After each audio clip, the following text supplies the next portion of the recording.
નમસ્કાર દર્શક મિત્રો, આઇકોન ન્યૂઝમાં હું અમીષા તમારું હાર્દિક સ્વાગત કરું છું। સૌપ્રથમ જોઈએ આજના મુખ્ય સમાચાર।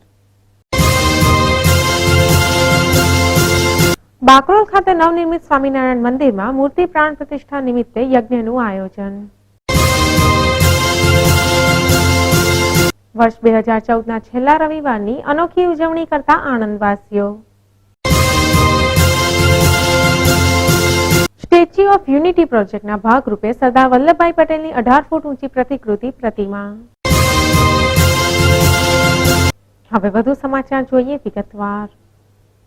બાકરોલ ખાતે શ્રી અક્ષર પુરુષોત્તમ સ્વામિનારાયણ મંદિર હરિધામ સોખડા દ્વારા એક મંદિરનું નિર્માણ કાર્ય છેલ્લા કેટલાક સમયથી હાથ ધરાયેલ હતું, જે સારી રીતે સંપન્ન થઈ જતા આ નવનિર્મિત મંદિરમાં મૂર્તિઓની પ્રાણ પ્રતિષ્ઠા પ્રસંગના ભાગરૂપે એક યજ્ઞનું પણ આયોજન કરવામાં આવ્યું હતું, જે પ્રસંગે ભાજપ જિલ્લા પ્રમુખ દીપકભાઈ પટેલ, આણંદ નગરપાલિકા પ્રમુખ પ્રજ્ઞેશભાઈ પટેલ તથા પૂર્વ નગરપાલિકા પ્રમુખ વિજયભાઈ પટેલ ખાસ ઉપસ્થિત રહ્યા હતા।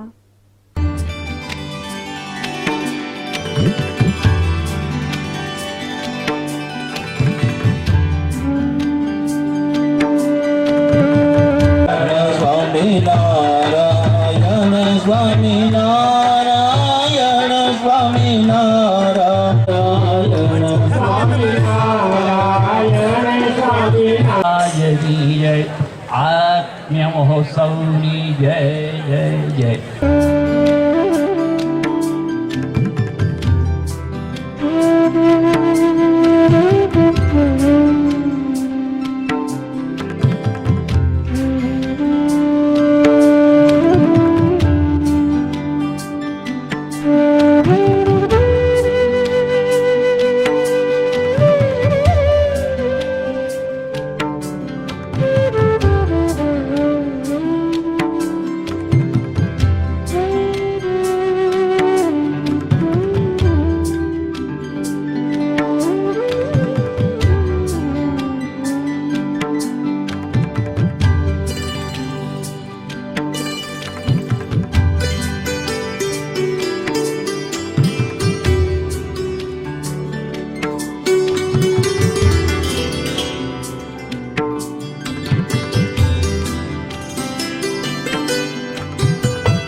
चत्वारि शृंगाद्रयो अस्य पादाद्वे शीर्घे सप्तहस्तासो अस्य सूरजभ्येन आवः अवदन्या उपमास्य विष्टाः।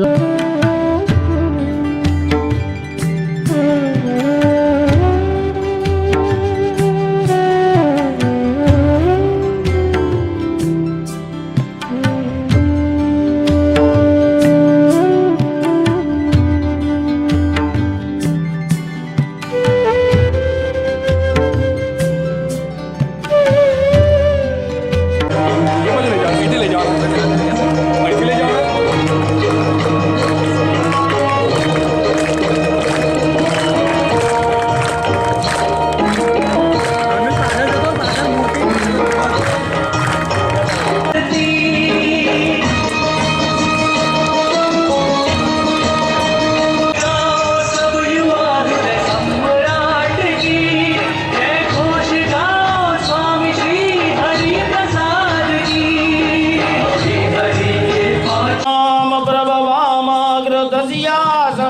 જગને ધારે નમો જગો સલગ્ન પ્રગટ ગુરુ હરિશ્રી પરમ પૂજ્ય હરિપ્રસાદ સ્વામીજી તથા અન્ય ગુણાતીત સ્વરૂપોની ઉપસ્થિતિમાં આ સર્વ આયોજન કરવામાં આવ્યું હતું, જે અંતર્ગત સવારે 9 વાગ્યાથી લઈને બપોરના 1 વાગ્યા સુધી યજ્ઞ વિધિ કરવામાં આવી હતી. ત્યારબાદ સાંજે 7 કલાકે મૂર્તિ પ્રતિષ્ઠા અને પ્રાણ પ્રતિષ્ઠા વિધિના અવસરનું આયોજન કરાયું હતું તથા પરમ પૂજ્ય હરિપ્રસાદ સ્વામીજીના શુભ હસ્તે આરતી કરવામાં આવી હતી. આ પ્રસંગે મોટી સંખ્યામાં હરિભક્તોએ ઉપસ્થિતિ નોંધાવી સમગ્ર આયોજનને ભારે સફળતા પ્રાપ્ત કરાવવા સાથે ઉપસ્થિત આધ્યાત્મિક મહાનુભાવોના દર્શન તથા આશીર્વચનોનો લાભ પણ લીધો હતો.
Bureau report, icon news, Bakrol.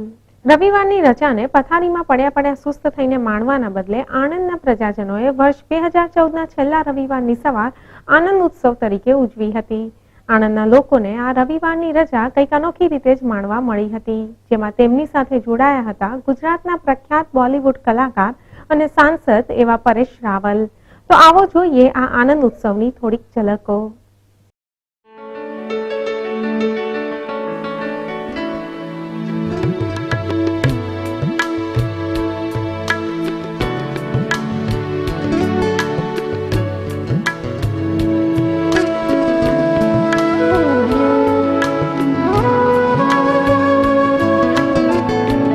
ભારતના સ્વચ્છતા અભિયાનમાં જોડાવાનો આ અનેરો અવસર હતો અને તે કોઈ પણ પ્રકારના ઝાડુ હાથમાં લીધા વગર, કારણ કે આણંદના ટ્રિપલ આઈડી ગ્રુપ તથા નિવેદિતા ફાઉન્ડેશન ગ્રુપ દ્વારા મિશન ક્લીન આણંદ નામનો એક અનોખો કાર્યક્રમ યોજાયો હતો, જે અંતર્ગત આણંદ શહેરના આર્કિટેક્ટ્સ અને ઇન્ટિરિયર ડિઝાઇનર ટ્રેડર્સ ગ્રુપ એટલે કે institute of Indian interior designers Charotar regional centre તથા નિવેદિતા ગ્રુપ દ્વારા શહેરમાં સ્વચ્છતા જળવાય તે હેતુ સાથે એક નવો અને અત્યંત આકર્ષક અભિગમ રજૂ કરવામાં આવ્યો હતો, જેના અનુસંધાનમાં રવિવાર તારીખ 28 ડિસેમ્બર 2014ના રોજ વિદ્યાનગર રોડ સ્થિત ટાઉન હોલથી વૃંદાવન ગ્રાઉન્ડ સુધીનો રસ્તો બ્લોક કરી આ રસ્તા પર આમ જનતા દ્વારા ગીતો ગાવા, નૃત્ય કરવા, રંગોળી પૂરવી, ક્રિકેટ રમવી જેવા વિવિધ કાર્યક્રમો રજૂ કરવામાં આવ્યા હતા.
આણંદ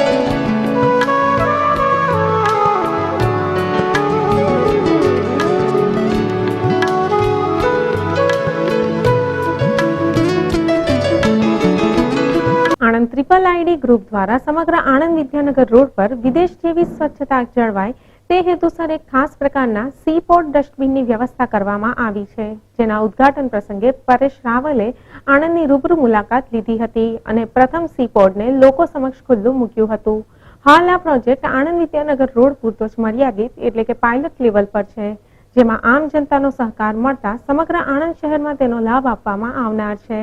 આ સમગ્ર કાર્યક્રમને સુઆયોજિત કરવા આણંદ સ્થિત ધીંગામસ્તી એકેડમી તથા નિવેદિતા ફાઉન્ડેશન દ્વારા ખાસ ભૂમિકા ભજવવામાં આવી હતી.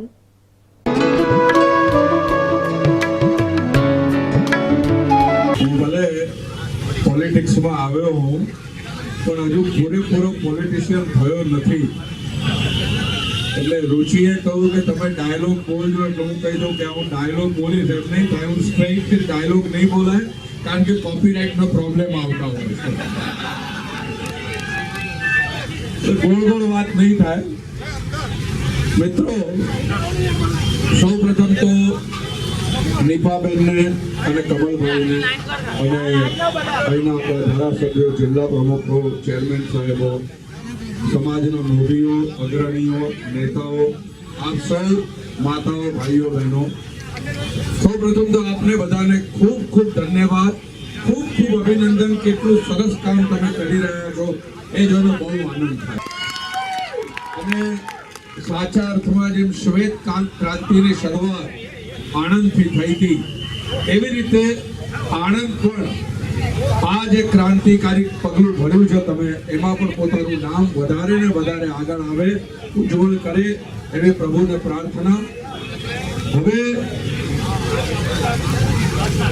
મૂળ વાત એ કરવાની કે હું અગાઉ આ વાત કહી ચૂક્યો છું, પણ છતાંય મને રિપીટ કરવી અનિવાર્ય લાગે છે કે એ કેટલી શરમજનક, કેટલી દુઃખદાયક, કેટલી તમારે નીચું જોવી પડે એવી વાત છે.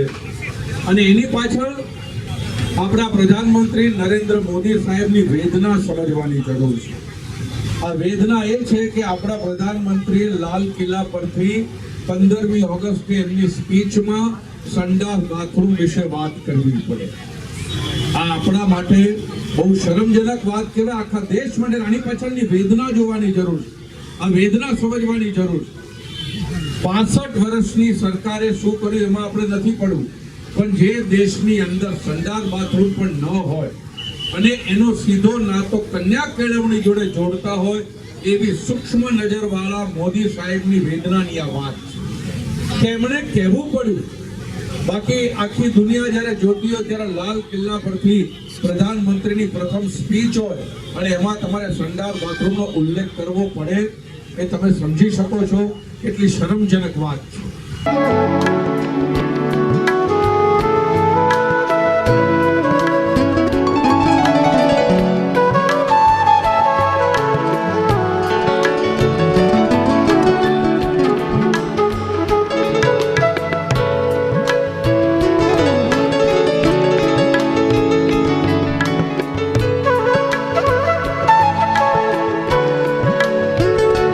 આગળ આવ્યો છું અને આની ખાસ વાત એ છે કે સમાજના દરેક વર્ગના લોકોને આની અંદર ઇન્વોલ્વ કરવામાં આવ્યા છે, કે આર્કિટેક્ટ, લોયર, ડૉક્ટર્સ, જેટલા પણ પ્રોફેશનલ છે, વ્હાઇટ કોલર, એ લોકો બધાને પણ આની અંદર ઇન્વોલ્વ કરવામાં આવ્યા છે. અને મારા હિસાબે આ જન આંદોલન થઈ રહ્યું છે. મોદી સાહેબે જે કહ્યું હતું એ માત્ર થોટ ઉપર, વિચાર પર નથી, પણ હવે જન આંદોલનમાં આખું પરિવર્તિત થઈ રહ્યું છે. એ બહુ આનંદની વાત છે. આણંદની પ્રજા માટે સર મેસેજ? આણંદની પ્રજા માટે મેસેજ એ છે કે તમે જે આ કામ ઉપાડ્યું છે એને એકદમ આગળ વધારો અને આના અંતિમ સુધી લઈ જવું જોઈએ. અને આ વસ્તુ એવી છે કે આ તો જીવન પર્યંત ચાલ્યા કરવી જોઈએ. માત્ર આજે કર્યું ને કાલે મૂકી દેવાનું એવું નથી. સ્વચ્છતા, સફાઈ આ તો રોજે રોજનું કામ છે ને થવું જોઈએ. मैं आनंद का वासी सन 2015 के लिए मेरा संकल्प है कि मैं मेरी गली, मेरा शहर, मेरे रास्ते गंदगी से मुक्त रखूंगा।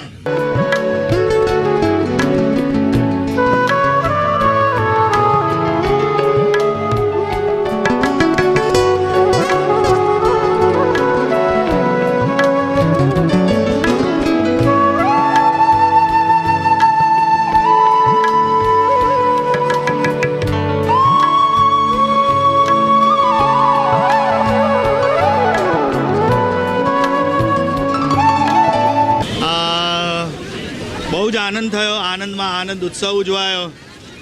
અમે આશા રાખીએ RRRT ચરોતર રિજિયન પરેશભાઈ જે સરદારની ભૂમિકા કરી હતી, એમને આ ભૂમિ પર પગ મૂક્યો. એમને જેમ કીધું કે ફક્ત ફોટો સેશન નથી પણ આ સંસ્કારનું સિંચન છે. હું મારા ગામના વતનીઓને, રહેવાસીઓને વિનંતી કરીશ કે આ મિશન, આ ચળવળ, આ ક્રાંતિમાં સૌ સાથે જોડાય અને નિયમિત આપણું શહેર ચોખ્ખું રાખતા શીખીએ. હમણાં જ મિશન ક્લીન આણંદને લઈને ખૂબ ઉત્સવ ઉજવાયો. તમને બધાને ખૂબ ગમ્યું હશે, અમને બી ખૂબ ગમ્યું, ખૂબ જ શીખવા મળ્યું. પરેશ રાવલથી, કમલ પટેલ સરથી અને બીજા બધા જથી અમને આ પ્લેટફોર્મ મળ્યો હોસ્ટ કરવા માટે. તેમની બદલ હું ખૂબ આભાર માનું છું બધાનું. અને નિવેદિતા ફાઉન્ડેશનના ચેરમેન નીતા કમલ પટેલને તો ખૂબ જ.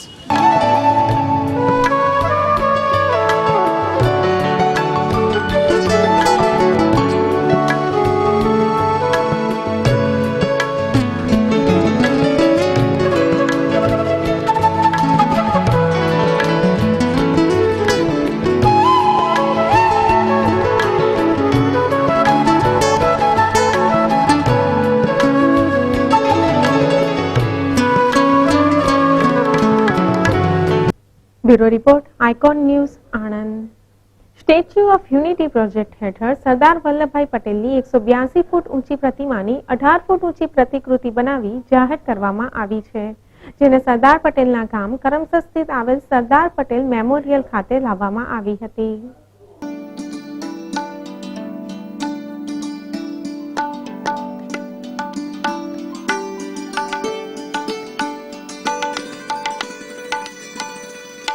આ 18 ફૂટ ઊંચી પ્રતિકૃતિ તજજ્ઞો તેમજ સામાન્ય પ્રજાજનોના પરામર્શ હેતુ સરદાર પટેલ ટ્રસ્ટ દ્વારા સંચાલિત સરદાર વલ્લભભાઈ પટેલ અને વીર વિઠ્ઠલભાઈ સ્મારક કરમસદ ખાતે તારીખ 3 જાન્યુઆરી 2015 સુધી જાહેર નિરીક્ષણ માટે મૂકવામાં આવી છે.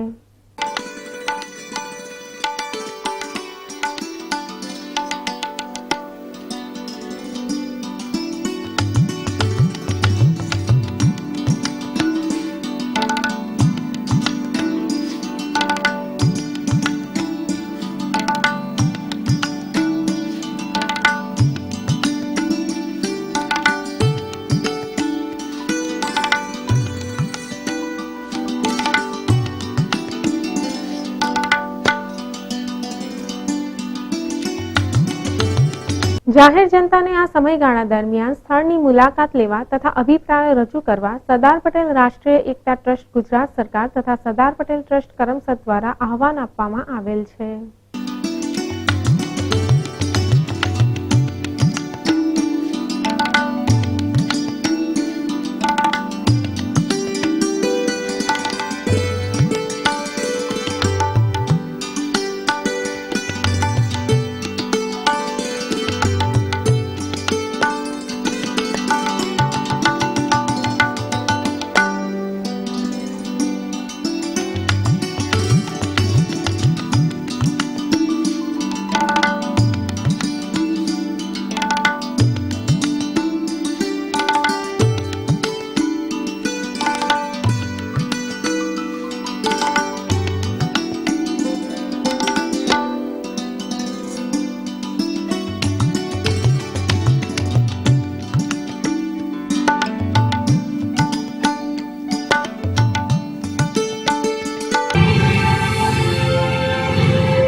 Bureau report icon news Karamsad. હવે જોઈએ આજની પોલીસ ડાયરી. બાકરોલમાં રહેતા ચીમનભાઈ ચતુરભાઈ તળપદા જેઓની જમીનમાં શનાભાઈ ચતુરભાઈ તળપદા, જયંતિભાઈ તળપદા તથા અજયભાઈ તળપદા જેઓ પાયા ખોદતા તો ચીમનભાઈએ પાયા ખોદવાની ના પાડતા આ તમામે ચીમનભાઈ તથા દિલીપભાઈને ગાળો બોલી લાકડીની ઝપટ મારી જાનથી મારી નાખવાની ધમકી આપી ગુનો કરવામાં એકબીજાને મદદગારી કરેલ છે. આ અંગેની ફરિયાદ ચીમનભાઈએ વિદ્યાનગર પોલીસ સ્ટેશનમાં નોંધાવી છે. આણંદમાં રહેતા રાહીબેન મહેશભાઈ પટેલ જેઓના સાસરિયા તપસ જગદીશભાઈ પટેલ, જગદીશભાઈ રમણભાઈ પટેલ તથા સોનલબેન પટેલ આ તમામે ભેગા મળી રાહીબેન પર ખોટા વહેમ રાખી તેમના ચારિત્ર્ય પર શંકા કરી તથા દહેજની માંગણી કરી શારીરિક માનસિક ત્રાસ આપી મારઝૂડ કરી ગુનો કરવામાં એકબીજાને મદદગારી કરેલ છે. આ અંગેની ફરિયાદ રાહીબેને આણંદ મહિલા પોલીસ સ્ટેશનમાં નોંધાવી છે. તો દર્શક મિત્રો, આજના સમાચાર અહીં સમાપ્ત કરીએ. આવતીકાલે ફરી મળીશું આ સમયે આ ચેનલ પર. ત્યાં સુધી રજા આપશો. નમસ્કાર.